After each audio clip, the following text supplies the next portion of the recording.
Welcome to Management 111 online introduction to business offered by Harper College utilizing Blackboard 9.1 course management system.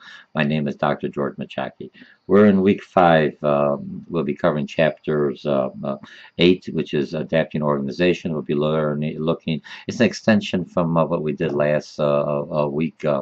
A couple weeks ago on different structures, and basically we'll be looking at centralized or decentralized type of organization. And so adding on to that concepts, we'll be looking at mechanistics and what do you call it, organic type of organization. You could just imagine a mechanistic would be more of a bureaucratic, centralized, and organic would be more of a decentralized type of an organization. So let's go into the chapter 8 first. We'll go with the beginning of the chapter. You guys are doing, guys and gals are doing well. You're doing your Connect homework. You're keeping up with that. You're doing very well in the forums. Some of you remember, I grade the forums within the week, so don't get upset if like on Friday you may only get 15 points out of 20 because you still, I might have graded them on Thursday. It was last time I put the post in. I'll wait till Saturday before afternoon and I'll do the final grade. So your grade will be consistent on that. And I'm not only looking at quality. Some students are saying, I posted my 9 points, but you only give me one sentence. You don't give any kind of substance. You're supposed to help the other students or come up with other questions for the other students to look at it in a different perspective. So I'm looking both at quality and quantity, 3 different logins. Each time you log in is 3 to 4 different posts to students, and then your grades will be adjusted going forward. Okay, so let's look at the readings for this week. Chapter 8, Adapting Organization. What you'll find out in this one is learning about different structures, companies, tall, a lot of management versus flat, or more of a mechanistic type of organization, very rigid. If I look at mechanistic or centralized type of organization, or a tall, it's very rigid. It doesn't move. It's like a machine. And then I look at the other side with organic type of organization, which is decentralized type of organization, more of a flat, adjusts to your customer base, adjusts to your need, and that's the organization that is adjusts to the environment and its different forces that's affecting an organization, and those are the organizations that they adjust and they could with the good or the bad, and those are the ones who will survive in any kind of economic turmoil or growth. So if I look at that, but always remember, make sure you look at my PowerPoints. I added all the students' PowerPoints in Chapter 8 and Chapter 9, and also look at my concept maps. I'll give you a general idea. On Chapter 8, like you're going to do 2 assessments. I'll just let you know right up front. The first assessment is just for you to understand the difference between an organic organization and a mechanistic organization. So they'll give you the definition, and then you'll get a score on that. And the second assessment is what type of organizations would you like to work at? Would you like to work with a very structured, mechanistic type of organization where the rules and policies don't change too much? As we get older, we don't like that change. Even younger people don't like that change. But going forward, because of the environment, you have no recourse but to adjust to the change. And then the other thing is organic type of organization, which is always adjusting. Think of mechanistic as a machine, very rigid, centralized, bureaucratic, and think of organic as a flower. It changes and goes, depends on the weather and on the sun. If it rains, it's cold, it shrivels. If it's sunny, it blossoms and goes and grows. So that's an organic, always changing to environment and always be able to survive. Okay, so that's chapter 8, and remember, look at the concept map. So one of the things about chapter 8 that we'll be talking about is you'll be why change, and if you look at a lot of companies and people don't like to change, but because of the global forces and everything that's going on, you have to change to survive. Okay, different structuring. How do I set up an organization? What is the structure? Look at Max Weber. He didn't do the grills. Max Weber was the father of job description. He did the rules and the procedures. So he had a very and whether you're very structured or very mechanistic or very organic, you still have rules and procedures that everyone has to follow. Okay, now look at bureaucracy. the difference between bureaucracy. Look at centralization. Remember, centralization has its plus and has its negative. So if you look at centralization, I could buy larger. Everyone has a central theme. There's more control, and but it's very more rigid, for lack of a better word. And you look at decentralization. Most companies are, a hybrid. They have some that are centralized, to buy and everything else, and other parts of the organization is decentralized, reflecting or responding quickly to the environment, whether it's to the government forces, whether it's to consumer forces, whether it's to special interest forces, and you have to know how to adjust on that. Look at the span of control. Span of control, if I look at span of control, more and more, the larger span of control, it means is it more of a structure type of organization, more of an organic? Which one has a better span of control? How many employees you can basically manage? Now you have technology, you have the smartphone, you have the iTablet, so it may be easier to manage more employees because you have a better handle of them because they're constantly feeding data back into you. Ways to departmentalize, 4 ways to structure. You have line of staff. Remember, line is basically the supervisor. Staff is how much support you have. Cross-functional teams. Other things that you're going to talk about is virtual corporation. You look at this online classes like a virtual classroom, a virtual corporation. A lot of companies have a face-to-face, but you also have a whole new virtual aspect to it, communicating and providing information instantaneously from one part of the globe to the other part of the globe. Other topics is make sure you know what benchmarking. When a company benchmarks, if they're benchmarking against me, it means I am the best. You always benchmark against the best, not the second best, not the last. You always benchmark your organization against the best. How do I adapt to change? They talk about restructuring, new change. When you look at Grapevine, part of the Grapevine, remember, Grapevine is the nonverbal communication system within the company. You can't control it. You can't get rid of it. It's like gossip and everything else, but you know how to manage it and manipulate, or not manipulate it, put information that is positive, or always listen to Grapevine. This way you have a general idea what are your workers concerned, or what are the concerns affecting the organization, and that could be the informal. So when I talk with the informal Grapevine, I put back into the Grapevine. Okay, different cultures, formal culture, informal culture. So that takes care of chapter 8. Now chapter 9. Now, if I look at chapter 9 as production management or quality management, a lot of people look at chapter 9 as for manufacturing, and it does because you have a production process, inputs, outputs.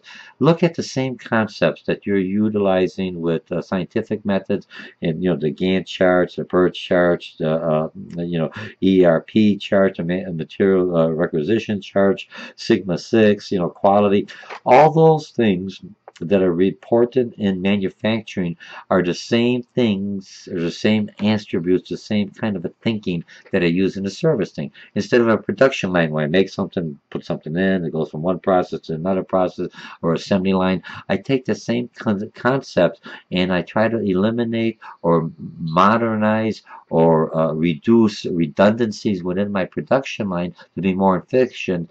Only this time, instead of on a production assembly line, I'm looking at services. I'm looking at how my service. I do a map of how service improvements or process improvements. It's another thing that you hear in the corporate world. So instead of the customer calls me, what's my process?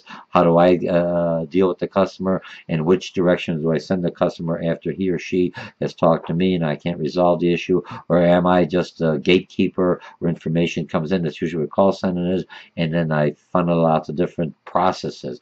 And so how do I improve the processes when the customer comes in? I use the same conceptual ideas, the same patterns, the same concepts as I do in manufacturing, or instead of assembly line, I just move the assembly line and put in my different service processes to satisfy the customers. Okay, how to be an effective manufacturer, or how to be effective customer service process.